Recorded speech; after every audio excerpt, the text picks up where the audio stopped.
आसाम के पशुपालकों के लिए एक ऐतिहासिक MOU होने जा रहा था, उसका साक्ष्य बनने के इस मंगल अवसर पर हमारे बीच मौजूद आसाम के बहुत ही यशस्वी और डायनेमिक मुख्यमंत्री श्रीमान हेमंत बिस्वा शर्मा जी, आसाम के हमारे बीच मिजोरम से पधारे वहाँ के पशुपालन मंत्री डॉक्टर के बेइचुआ जी, हमारे भारत सरकार के सचिव महोदय श्रीमान चतुर्वेदी जी,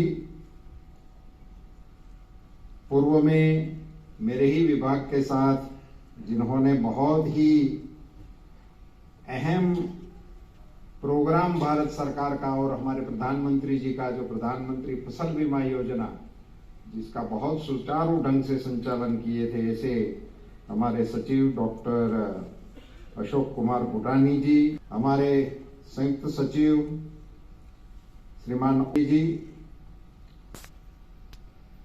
आसाम श्री मिनेश शाह जी, आप सभी भाइयों बहनों एवं पत्रकार मित्रों, आज का इस कार्यक्रम एक प्रकार से नॉर्थ ईस्ट राज्यों के लिए एक माइलस्टोन के रूप में एक घटना आकार लेने जा रही है। NDDB और असम सरकार मिलके जो NDDB एक वामूल कंपनी को चला रही थी, उसको पूरे आसाम को कवर करने का MOU कर रहे हैं। मैं शुभकामना देता हूं और आश्वासन भी करता हूं कि ये कंपनी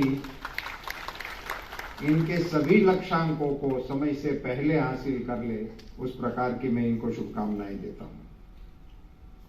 मुझे स्मरण होता है ये NDDB के सर्जन के समय का।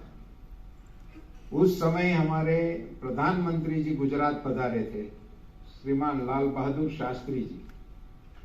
वो गुजरात पधारे थे और उन्होंने अमूल को देखा, अमूल के काम को देखा, और उस काम को देखने के बाद वो इतने प्रभावी हुए कि उन्होंने अमूल के कर्ता धर्ता को कहा कि भाई आप अकेले आनंद में या गुजरात में ही काम करते रहोगे या भारत के लिए करोगे।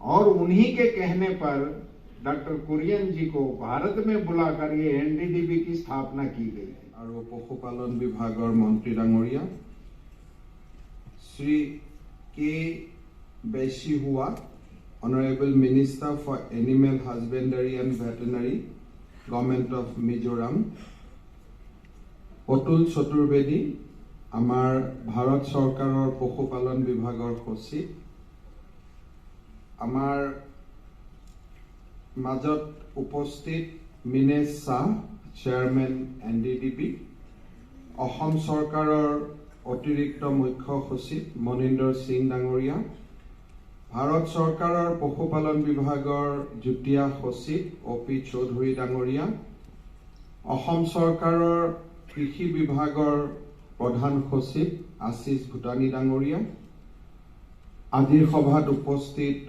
सुधीबृंद, आईসকল, আৰু কিন্তু আমাৰ অসমৰ কৃষি আৰু দুগ্ধ পালনৰ বুৰঞ্জীৰ বাবে এটা অত্যন্ত গুৰুত্বপূৰ্ণ दिन। पुरुषोत्तम रूपाला जी जो भारत सरकार का पशुपालन मंत्री है, वो गुजरात से आते हैं। गुजरात प्रतिदिन 2.5 करोड़ लीटर दूध पैदा करता है, 2.5 करोड़ लीटर्स एवरी डे। आमी अসমत कौं जे 20 लाख लिटार करूँ, 26 लाख लिटार करूँ, घरत जे एक पुआ गाखीर आमी खिराई पेलाई राखो, हेतु हिसाब करी आमी इमान बनाई थैसु, किन्तु एक्चुअली कमार्शियल भावे आमी जी गाखीर उत्पादन करूँ, it is not even 1 lakh liter. So today I was hearing Meenakshi हमारा मिनेश शाह जी को, तो पूर्वी अमूल से करीबन 50,000 लीटर दूध प्रतिदिन पैदा होता है। और आज का दिन में अगर आप हिसाब कीजिए, असम में अमूल ही मेन है और थोड़ा और 6-7 कोऑपरेटिव है, वहां से और 30,000 लीटर लाइए। 2.5 crore and 1 lakh liter. Just you compare আমি ক'ত আছো আৰু ভাৰতৰ অন্যান্য দেশবিলাক ক'ত আছে। কেইদিনমান আগতে মই কৰ্ণাটকত গৈছিলো, তাতো এক প্ৰকাৰৰ গাখীৰ বা দুগ্ধ মানুহৰ জীৱনৰ এটা অংগ বুলি ক'ব পাৰো। তেওঁলোকৰ প্ৰডাকশ্যন আছে around 1 crore liter per day। এতিয়া আমি বহুতে কওঁ যে গুজৰাট মডেল নালাগে আমাক, এতিয়া আমি কোনটো মডেল লৈ যাম? অসমৰ মডেলটো লৈ যাম নে গুজৰাটৰ মডেলটো লৈ আহিম? এইটোৱে হৈছে আটাইতকৈ ডাঙৰ প্ৰশ্ন, যে প্ৰতিদিনে 2.5 কোটি টকা উৎপাদন কৰা, 2.5 কোটি লিটাৰ উৎপাদন কৰা মডেল এটা আমি ল'ম নে আমি 1 লাখ লিটাৰ গাখীৰ উৎপাদন কৰা মডেল এটা ল'ম? আৰু এই 1 লাখ লিটাৰ গাখীৰ উৎপাদনতো আমাৰ ভিতৰত কিমান কাজিয়া তাৰ কোনো হিচাপ নাই। অমুকে শোষণ কৰিছে, অমুকে অমুক কৰিছে, অমুকে অমুক কৰিছে। আমাৰ মইতো মাজে মাজে ভাবো যে আমি যিটো মানসিকতাত যোৱা 75 বছৰ বাস কৰিলো, সেই মানসিকতাটোৰ পৰা যদি আমি আঁতৰি নাযাওঁ, এসময়ত আমি নিজকে কিবা আমি ক'ৰ পৰা আহিছো বুলি ক'বৰ কাৰণে আমাৰ লাজ লগা হ'ব। কাৰণ প্ৰতিটো ক্ষেত্ৰতে ইণ্ডাষ্ট্ৰিয়েল বা আন যিকোনো জাগাত যাওঁ, অসমৰ দৰে এখন ৰাজ্যই আমি যদি গাখীৰ বাহিৰৰ পৰা আহে, কণী বাহিৰৰ পৰা আহে, মাছ বাহিৰৰ পৰা আহে, গাহৰি বাহিৰৰ পৰা আহে, সেইখন ৰাজ্যৰ আমাৰ জাতীয় চৰিত্ৰ ক'ত বুলি যদি আমি সুধো, তেতিয়াহ'লে এটা দেখা পোৱা যাব যে আমি কৰ্মমুখী জাতীয় চৰিত্ৰ আমাৰ নাই। আমি বাকী সব কাম কৰিব পাৰো, কিন্তু কামৰ জৰিয়তে অসমৰ ভৱিষ্যত পৰিৱৰ্তনৰ বাবে আমি যোৱা 75 বছৰত বহুত ডাঙৰ আমি ভূমিকা ল'ব নোৱাৰিলো। আজি আমাৰ স্বাধীনতাৰ 75 বছৰত ভৰি দিয়াৰ পিছত দেশে এইবাৰ অমৃত মহোৎসৱ পালন কৰিছে। এটা আমি আনৰ ওপৰত নিৰ্ভৰ কৰি থকা জাতি হিচাপে জীয়াই থাকিম নে আমি এটা আত্মনিৰ্ভৰশীল জাতি ৰূপে নিজক আমি বিশ্ব সভালৈ লৈ যাম? প্ৰধানমন্ত্ৰী নৰেন্দ্ৰ মোদী ডাঙৰীয়াই কৈছে আত্মনিৰ্ভৰশীল ভাৰত। আমিও কৈছো আত্মনিৰ্ভৰশীল অসম। যদি আত্মনিৰ্ভৰশীল হ'ব লাগে, আমি বহুত কাম কৰিব লাগিব, টেক্সটাইলৰ পৰা, ফুডৰ পৰা, ফুড প্ৰচেছিঙৰ পৰা, ইণ্ডাষ্ট্ৰিৰ পৰা। কিন্তু যিকেইটা অন্তত লো হেঙিং ফ্ৰুট, অৰ্থাৎ গছজোপাত লাগি আছে, হাতেদিয়ে ঢুকি পাওঁ, আমি মাত্ৰ ছিঙি খাব লাগে, এইকেইটা ক্ষেত্ৰত আমি কাম কৰাৰ বহুত প্ৰয়োজনীয়তা আছে। আমাৰ এই কামবিলাক যে আমি কৰিব পৰা নাই, তাৰ মূল কাৰণ হ'ল অসমৰ চৰকাৰী বিভাগবিলাকৰ অনীহা, ৰাইজৰ গোটেই যিটো আমাৰ ব্যৱস্থা আছিল যোৱা 20-25 বছৰত আমাৰ দৃষ্টিভংগীসমূহৰ পৰিৱৰ্তন, আৰু কৰবাত পলিটিকেল লিডাৰশ্বিপৰো ফেইলৰ, যে যি কথা ক'লে মানুহে বেয়া পায় সেই কথা আমি কোৱাটো বন্ধ কৰি দিছো। আমি কিছুমান কথা ক'লে মানুহে বেয়া পায়। মানুহে কিয় বেয়া পায়? কাৰণ মানুহ এটা কমফৰ্ট জোনত থাকে, কমফৰ্ট জোনৰ পৰা বাহিৰ ওলাব বেয়া পায়। কিন্তু এবাৰ যদি বাহিৰত ওলাই যায়, লাহে লাহে যেতিয়া তাৰ পৰা বুজি পায় যে নহয়, মোৰ নতুন পৰিচয়টো বা মোৰ নতুন জীৱনটো পুৰণা জীৱনতকৈ বহুত ভাল, তেতিয়া এপ্ৰিচিয়েট কৰে। কিন্তু ইনিচিয়েল সময়ত আমি এটা ষ্টেণ্ড ল'ব লাগে, আৰু পলিটিচিয়ানৰ সেইটো কাম ৰাজনীতি কৰা মানুহে 5 বছৰৰ কাৰণে ৰাজনীতি নকৰে, মানুহে 100 বছৰৰ পিছৰ ৰাজ্যখনৰ কথা চিন্তা কৰি ভৱিষ্যতৰ বাবে কাম কৰে। বৰ্তমানৰ বাবে কাম কৰা ৰাজনীতি কৰা মানুহ বহুত আছে।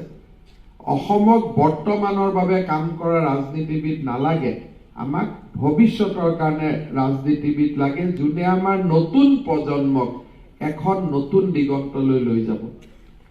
আমি আজি বিচৰা নাই, আমি যি পৰিৱেশত ডাঙৰ হলো আমাৰ নতুন প্ৰজন্মও সেইটো পৰিৱেশত ডাঙৰ হওক। মোৰ কেতিয়াবা বেয়া লাগে যে শ্ৰীৰামপুৰ বক্সিহাটলৈ পৰা যিমান ট্ৰাক সোমাই প্ৰতিদিনে 5,000 ট্ৰাক অসমত সোমায় আৰু 5,000 ট্ৰাকৰ বস্তু অসমত সোমায়। আমি যদি এবাৰ সিদ্ধান্ত লওঁ যে 5,000 ট্ৰাক ইয়াত নোসোমাব, ওলাই যোৱাটো বাদ দিয়ক, আমি ৰপ্তানি কৰাটো বাদ দিছো, অন্তত এই 5,000 ট্ৰাকস আমি যদি 2005লৈকেও যদি 10 বছৰত নমাব পাৰো, আমাৰ অসমখনৰ বহুত পৰিৱৰ্তন হ'ব। কিন্তু যোৱা 2 বছৰ দি বাঢ়ি আছে, কমি যোৱা নাই। তাৰমানে বাহিৰৰ পৰা অহা বস্তুৰ সংখ্যা বাঢ়িছে। আৰ্থিক সচ্ছলতা বঢ়াৰ লগে লগে আমি যদি সপ্তাহত আগতে 2 বাৰ মাংস খাইছিলো, আগতে অসমীয়া মানুহে মাংস খাইছিল অকল ৰবিবাৰে দুপৰীয়া, আন সময়ত মাংস নাখাইছিল। এতিয়া আমি প্ৰতি সাজত মাংস খাওঁ। ৰাতিপুৱা আগত কণী কথাটো নাছিলে, আজিকালি আমি প্ৰতি সাজত ৰাতিপুৱা কণী খাওঁ। আমি মাছো বিচাৰো। তাৰমানে অৰ্থনৈতিক উৎপাদন যিটো ভিতৰত যিটো ইকনমি আমাৰ ডেভেলপ হৈছে, মানুহৰ সচ্ছলতা বাঢ়িছে, তাৰ বেনিফিটটো কৃষকে পোৱা নাই, অসমৰ কৃষকে পোৱা নাই, পশ্চিমবংগ, গুজৰাট, উত্তৰ প্ৰদেশৰ কৃষকে পাইছে। কাৰণ আমাৰ টকাটো আমি তালৈকে পঠাই দিছো। আমি মানসিকতাৰ এটা পৰিৱৰ্তন কৰিব লাগিব। এই গোটেই টকা অসমত আজি যদি আমাৰ জিডিপি বুলি কওঁ, অহা কেইবছৰ মানৰ ভিতৰত এই বছৰে আমি 4,20,000 কোটি টকাত উপনীত হ'ম। প্ৰতিজন মানুহৰ বছৰি ইনকাম 1,10,15,000লৈকে আমি যামগৈ। এই গোটেই প্ৰকিউৰমেণ্ট আৰু গোটেই প্ৰডাকশ্যনখিনি যদি অসমত হয়, উইদিন 10 years আমি গোটেই অসমৰ পৰিৱেশটো আমি वहां भी देगा। हमारा इतना कोई कंपटीशन का भी कोई पोजीशन ही नहीं है। कोई 40,000 दूध के लिए कोई कंपटीशन करता है क्या? जब 1 करोड़ प्रोडक्शन हो जाएगा तभी कंपटीशन आएगा। अभी कहाँ का कंपटीशन है? मुझको देखता है सीता जखला एनडीटीवी का फाइट है। अरे किस लिए फाइट है? जमीन ही नहीं है तो फाइट कहा? जमीन पहले लाओ फिर फाइट करो। दूध ही नहीं है तो फाइट किस लिए? तो हमारा मानना यही है कि सबको हम लोग को प्रोत्साहन मिलना चाहिए ये कंपनी से, और ये विनम्र प्रयास आज से शुरू होगा। ये जो कंपनी है, इस कंपनी का लागत 7 साल में हम लोग 2,000 करोड़ रुपया खर्चा करने जा रहे हैं। ये 2,000 करोड़ का कंपोनेंट क्या होगा? करीबन 370 करोड़ से हम लोग प्रोसेसिंग प्लान बनाएगा। आज एक प्रोसेसिंग प्लांट का उद्घाटन हुआ, और कम से कम प्रोसेसिंग प्लान हमको बनाना है 1 लाख लीटर, जहां दूध हम लोग प्रोसेस, जो यहां में प्रेजेंटेशन दिखाया कि गुवाहाटी तक दूध आते हैं, वो जरूरत नहीं है, अपना स्थान में ही वो प्रोसेसिंग होगा। तो मिल्क प्रोसेसिंग यूनिट असम सरकार और एनडीटीवी मिलके बनाएगा, और उसमें कोई प्रॉफिट का बात नहीं है। जो प्रॉफिट भी एक कंपनी का होगा वो फिर कंपनी में ही लागत होगा, असम का डेवलपमेंट के लिए जाएगा। एनडीटीवी को कोई हमसे पैसा का जरूरत नहीं है। एनडीटीवी मदर डायरी चलाता है, बहुत कुछ चलाता है। 10,000 करोड़ का तो उनका एनुअल टर्नओवर ही है। तो वो भी कंसेप्शन गलत है कि कहीं बाहर ले जाएगा। यहाँ हमारा मंत्री जी ही इसका चेयरमैन होगा, जहां से ये रिसोर्स होगा तो यही रहेगा, वो कहीं नहीं जाएगा। फिर हमको प्रोक्यूरमेंट करना है, थोड़ा गाय बाहर से लाना है, लोगों को दूध और मिल्क और सेट बनाने में गाय में मदद करना है कि थोड़ा वो लोग को सब्सिडी वगैरह मिले।